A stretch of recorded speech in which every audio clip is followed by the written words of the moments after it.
to the Trailblazer Talks podcast. I'm your host, Courtney Hope Wilson. This podcast is designed to encourage and equip you to be a trailblazer right where you are, to help you discover your God-given purpose and bring you talks each week that will inspire you to do what you were made for. Each week, we will walk through different topics to help you grow in your life, career, and leadership. My hope is that you'll become poised for purpose and walk in that daily. I hope each week you'll feel more equipped to be a trailblazer right where you are. So let's get into this week's episode.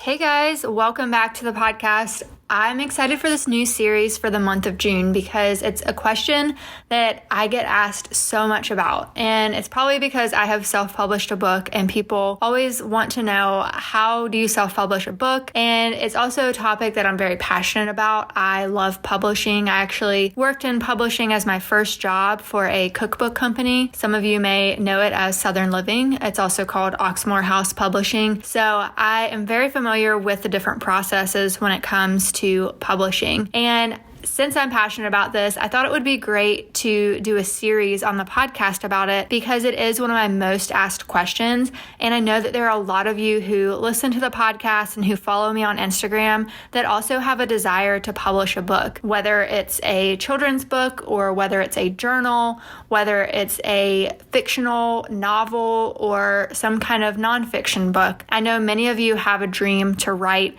and to publish a book. So I thought it would be really fun just to do kind of a workshop style series on the podcast this month to inform you about publishing in general and also specifically self-publishing. So you may be in the place where you don't really know the difference. What is traditional publishing versus self-publishing? And this is something that I have helped walk many people through with self-publishing. I've helped them with the self-publishing process. I've worked with them to publish their own books. And I've also designed book covers and laid out interiors of books. I've done endless research over the self-publishing process as well as the traditional publishing process. And what many don't know is the difference between the two and what are the perks of each, what are the reasons that you would choose one or both or one or the other. So in today's episode, that's what I'm going to cover. I'm going to talk about both and helping you understand what is the difference between traditional publishing and self-publishing and why might you want to self-publish. So let's start with the basics. Why would someone want to even publish a book? Maybe it's a novel, maybe it's a self-help book, maybe it's fiction, nonfiction, maybe it's a children's book, or maybe you just have an idea for some type of journal or devotional or a smaller piece of work. Maybe it's just short stories. Maybe you have discovered that you love writing and you want to get your writing into the hands of more people, and that requires publishing.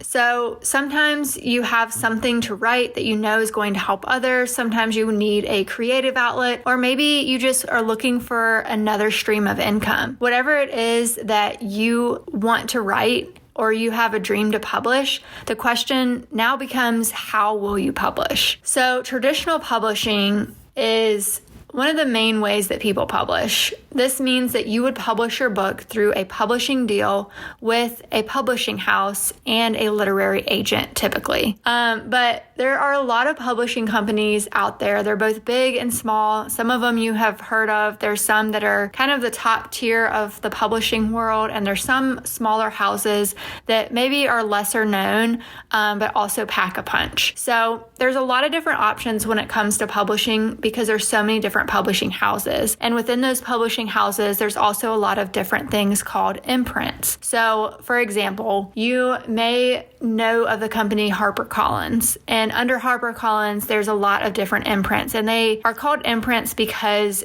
different types of books are published within those imprints. And so there may be an imprint that's specifically for children's books. There may be an imprint that is specifically for Christian books. There also might be an imprint that's specifically for fictional books. And so each publishing house has their larger name, and then underneath their larger name has different imprints. So that's a lot to digest in and of itself. But the other side of that is that many publishing houses require you to work with a literary agent in order to get a publishing deal. And then the reason typically for this is the literary agent acts as the middleman. They are able to work out all the details for you as the author with the publishing house, and they also go and pitch your book and you to all these different publishing houses. So instead of you working directly to find the publishing house yourself, the literary agent, who is the expert in the industry, first looks at your work, looks at your platform, looks at all you have to offer and the idea of the book that you have, and they decide whether or not it is something that they think publishing houses will purchase. And that's typically how it works. And so because of all of this, typically when it comes to traditional publishing, it requires that you have a decent size platform in order to prove to the publisher and the literary agent that you can sell this book, that there is a large group of people who will want to buy this book because of your name, because of your work, because of your platform. And publishing is a business, and in today's culture, it puts a lot more of the work on the author than it used to. It also provides more opportunities for more people to become authors because of the current age that we live in with social media, but it also puts a lot of the pressure on the author to grow a platform that can perform and sell a lot of books. And I would say that most people who want to become an author, they dream of being traditionally published. I know that I have that same dream, but currently I don't have a large enough platform to get a literary agent or a publishing deal. And while talent is a big part of publishing, platform is what really seals the deal. There are a lot of people who have very large platforms that actually have ghostwriters who help them write their books because maybe they don't have that skill set, but they have a story to tell and people want to publish them because of their name. And so they have people who write their books for them. On the flip side, there's also a lot of really talented writers out there who have the talent and who are amazing writers, and maybe they could write a best-selling book, but unfortunately, they don't have the platform that they need to get recognized. So it can sometimes be a bit of a catch-22, and sometimes it can be discouraging if you do have that dream to write and you want to be traditionally published. It can feel like a very big uphill battle. So now that we kind of understand like what traditional publishing is, let's talk about what the actual process for traditional publishing looks like. Typically, with traditional publishing, you have a book proposal, which you then pitch to literary agents first. And like I mentioned earlier, the reason you want a literary agent is because they are the experts. They represent you to all the different publishers. They know who to pitch your book to in order to find the best fit and get you a publishing deal. The literary agent is only a piece of the traditional publishing pie. So you get a literary agent, and then next you hope to get a publishing deal. Depending on what the ideas are that you have for your publishing career and what the publishing company decides, you might end up with a single book deal. You could end up with a double or multi-book deal. It all just depends on what your career as a writer looks like and what ideas you have to pitch to them. And also, typically, whenever you do have a book proposal, part of your book proposal, which I'm not going to fully go into on this episode because that could be a whole episode in and of itself, but typically with your book proposal, you're not only pitching the book that you have right now, but you're also letting them know what future book ideas do you have, because most of the time, publishers and literary agents don't want just a one book person. They don't want a one and done. They want someone who they can make money off of for years and have multiple book deals with so that they can continue making money off of whatever it is that you are selling. And with that, when you have a multi-book deal, that helps them know that you will be a client of theirs that can help make money for years. It'll make you money for years, and it'll make them money for years because you have multiple books going on with them. And while I haven't personally gone through this process, I have plenty of friends in the industry and have done all of the research myself on this to get a good understanding of how this works. So once you have an agent and they find a publisher that wants to buy your book, you sign a book deal and you begin the full manuscript journey. And basically what it means when you sign a book deal is that publisher and that agent, they are buying this book from you. So they are now owning majority of this book. You own the creative rights, you own the copyright, all of that, but they own the book. So they now own this. They're buying it from you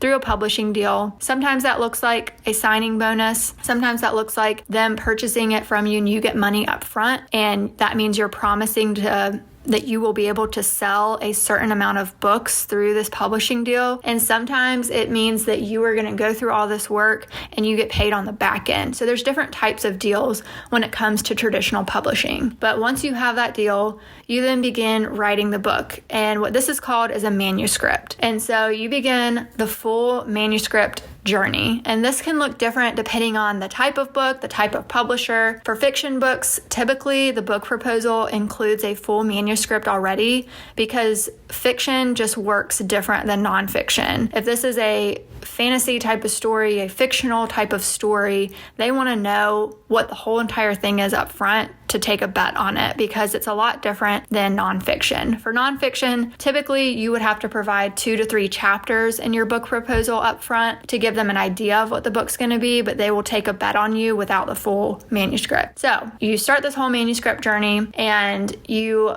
also start working with an editor, and you're given a project timeline to work through with different deadlines for your manuscript that leads to different rounds of edits with your editor. And there's a lot more detail than that happens, but the traditional publishing process takes much, much longer than the self-publishing process because you're not the only project that they're working on. There's just a lot more that goes into it, a lot more people that touch it. And typically it can take up to 2 years from publishing deal to launching the book. And some of the big perks for traditional publishing is that you have the backing and the promotion and the money of a publisher to help you launch your book into the world. They get you onto the shelves of bookstores. They help you get publicity. You get a chance at being on some of the bestseller lists. And I will tell you now that the only way to make it onto a bestseller list is through traditional publishing. If you have a dream to be a New York Times best-selling author, a Wall Street Journal best-selling author, the only way to get there is through traditional publishing because those lists are essentially a popularity contest where they only measure the sales of books published through traditional publishers. And they measure those sales within a certain time period of the book first being published within the first week of the book. And whatever sales happen during that time lets them know if this is a bestseller. That's also why pre-sales are so important. If you ever see an author promoting pre-sales of a book and you ever see them promoting really big during the first week of the book, it's because they're trying to make a bestseller list and they want to make sure that all those sales are accounted for in those first week to see if they will make a bestseller list. So that's one of the big perks of being traditionally published. And also in this process, you get to just be the author. You wear less hats when you traditionally publish, and even though you don't have maybe as much say or control over some of the final decisions, on the flip side, you're getting all the best help from industry experts in order to get your book out there. You get their expertise on what to title your book, on how to edit your book so that it sells better, all those different things. And then also with traditional publishing, the royalties and the ownership work a lot differently with this platform. And it's important that you do your research on this so that you really understand what it is that you are getting out of this deal, what you might make off of this, what kind of the whole financial deal is with royalties and ownership and all of the above. So it's important that you understand that of what the publisher makes, what the agent makes, and what you make out of the deal so that you know whether or not you're getting a good publishing deal when it comes to traditional publishing. So that, in a nutshell, is traditional publishing. Again, there's so much that goes into it. It's a very vast area because obviously it's a whole business and industry, but this is just to kind of give you a snippet of what traditional publishing is so that you can decide whether that's the route you want to try first or if you want to try self-publishing first. So now that we kind of have a high level understanding of traditional publishing, let's take a breath and jump into self-publishing. So self-publishing can actually happen in a lot of different ways. There's a lot of different companies out there that offer self-publishing, and there's a lot of ways you can get there. Sometimes self-publishing means that you are going to pay somebody to help you with the self-publishing journey. You're going to use all of their resources. Sometimes that means forking over $1,000 or $2,000 up front so that you get the perks of using an editor, you get the perks of the graphic designer, you get all the things without having to outsource it yourself. That also means that you also have to pay to have a certain number of books printed out front, and then you have to find a way to either sell your books through either their platform, or you have to sell your books yourself somehow through shipping them out or whatever it may be. The other side of self-publishing, the one that I mostly recommend, is finding a platform that offers what's called print on demand. That means that they print the books on demand. So as people purchase the book is printed and shipped out to them. One of the biggest companies that do this is our favorite place to shop, Amazon. That's who I publish through, and their self-publishing service is something called Kindle Direct Publishing. And what that offers is basically a very low cost, low risk way to publish, and there's very little cost to you up front. Now, you do have to find your own editor, your own graphic designer, all of those different things, but they actually offer different resources and recommendations for you throughout the whole process. So if that's something that you need help with or you don't have resources for, they provide recommendations of ways to find those resources. So that's the platform that I recommend, is Kindle Direct Publishing. It's what I published my book through, and it was a very easy process, and I don't think I will ever self-publish a different way unless I just happen to find something that's just outstanding and even better. Because what Kindle Direct Publishing also gets you is once you hit publish, your book automatically goes onto Amazon. And from Amazon, you can also choose for it to go out to all the other bookstores, just it'll only be online. So your book will not be a physical book in a physical bookstore, but what the person who buys your book gets is a physical book, but it's just sold through online bookstores. So my book is currently available primarily on Amazon.com, but also it's available on BarnesandNoble.com, BooksAMillion.com, any of the online big retail bookstores. It is available on their website. You just have to search for it. And I will say the first day that I published my book was ranked fairly highly in the devotional section on Amazon, which was pretty cool. But over time, it typically falls unless you continue promoting your book. So there is a way for you to make that kind of bestseller list, but it doesn't really count in the book world of bestsellers. So that's a lot of information about self-publishing, and we're going to keep diving a little bit more into this topic. So hang in here with me for just a few more minutes and I'll give you the self-publishing rundown. So with these options, you have to kind of decide what is your budget for self-publishing, because all of it is up to you.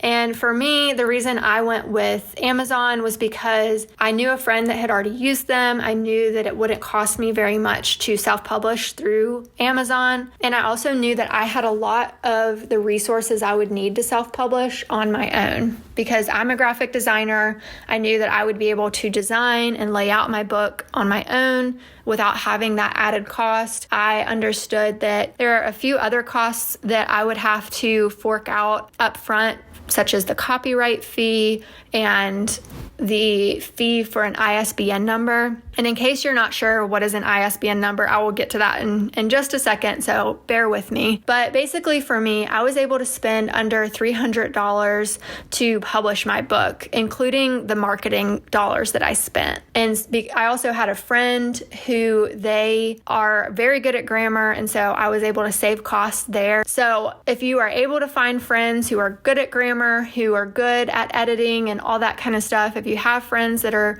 willing to maybe let you clean their house in order to design your book or something like that, where you can trade them something, or maybe they're just very generous and will offer it for free, that can save you cost as well. That may or may not be the case for you, but it's important to get a good grasp of what all you will have available to you through your network and what you might actually have to pay for. So with self-publishing, you have the freedom to decide what your book's about, what the content will be, when it will release, how long the process is going to take for you, or how short the process is going to take for you. You also get full rights and ownership to your own work. So if you publish and you decide you want to publish through someone else, or you want to sell your book to a publisher, you own all the rights to make those decisions. You don't have to work through any other platform to make that happen. And this also means you get a higher percentage of your royalties since you are not working through a publisher or an agent. Now, this doesn't necessarily mean that you'll make more money with one or the other, because they both have their perks. With traditional publishing, you might sell more books overall, but make lesser percentage off of each individual book, but still a higher profit than you would self-publishing. Or with self-publishing, you might sell less books depending on your network and marketing, but you might make more money per book. So there's pros and cons to both with royalties, but either way, you're making a passive stream of income, which is really great because once you create your book, it is out there, and depending on how often you promote it is how many books you will sell. So as I mentioned earlier, there's a lot of different ways you can self-publish. For my book that's called It Is Written, Daily Truth to Face the Lies We Battle, I began outlining my book in December of 2017. I began writing it all at the end of December that year. And then over the course of January, I wrote the book and then worked with one of my best friends who happens to be a really great grammar nerd and person to edit the book. And I think we went through maybe 2 rounds of edits before the final sweep. And I did endless research about how to write good books, had multiple sets of eyes on my book. And overall, because I wanted to quickly get my book out into the world, I had a set deadline that I wanted to publish within, and my book is a shorter book. I was able to get my book fully completed and published I think I published it within 3 months of writing the book. So I published my book on March 20th of 2018. So that could be the case for you. You could churn out a book that quickly. That might not work for you. Maybe you want to take more time writing your book. So your time frame truly is up to you because you're self-publishing. It's whatever you decide and whatever's feasible with your schedule. But I did a lot of research around trademarking and copyrights. And when I'm talking about copyrights, that's basically the rights you own to your book that you are writing. And so that is protecting your intelligence property. And I wanted to make sure that the book I'm writing, the idea that I have, the name of my book is not already out there. There might be other things called It Is Written, but I wanted to make sure that there was not a devotional book in the Christian world that is already called It Is Written. And so I did research, and you can look things up on the U.S. trademark website and also the U.S. copyright website to do your research and make sure that your book is not something that's already taken or in use, because the biggest thing you want, one, is to protect your intelligence property and make sure that you're not accidentally stealing somebody else's book name, book title, or anything like that. But secondly, you also want to make sure that there's not something out there that's going to compete with your book in that way that it takes up the search engine optimization. So you want to make sure that whenever someone Googles your book title, your thing is the first book that pops up. So that, again, that can be a whole separate conversation of itself. So I did all of that research. I found out that my book was available, that title was available. And so once that happened, I fully wrote the book, did all the edits, and the final stage where my book was complete before I submitted it to Kindle Direct Publishing, I went to the U.S. Copyright Office website and I paid $50 to submit my book and copyright it so that I could be protected and my intelligence property could be protected. I also did research to find out that it was better for me to buy my own ISBN number through the official ISBN office. And basically what an ISBN number is it is an official number that identifies your book. So in the United States, we call it an ISBN number, and there's a company called Bowker, Bowker, that is the official U.S. provider of ISBN numbers. Now, you can get a free ISBN number through Amazon, but when I did further research, I found out that if you utilize the free ISBN number through Amazon, they own the rights to your book. And so I wanted to make sure that I fully owned every piece of my book since I'm self-publishing. And that was just in case I ever had the opportunity to republish my book through a different avenue, or if somebody ever wanted to purchase my book from me, like a publisher, I wanted to make sure I owned all aspects of my book. So I highly recommend paying the $100 to get an ISBN number that is official and through the ISBN vendor so that you fully own all aspects of your book. And that's why it's also important to read the fine print for whatever platform you decide is best for self-publishing so that you understand who owns the rights to all your book stuff. So with self-publishing, like I mentioned, you're responsible to write your book. You're responsible to source an editor for your book. You're responsible to find someone who can design your book cover and lay out the interior of your book.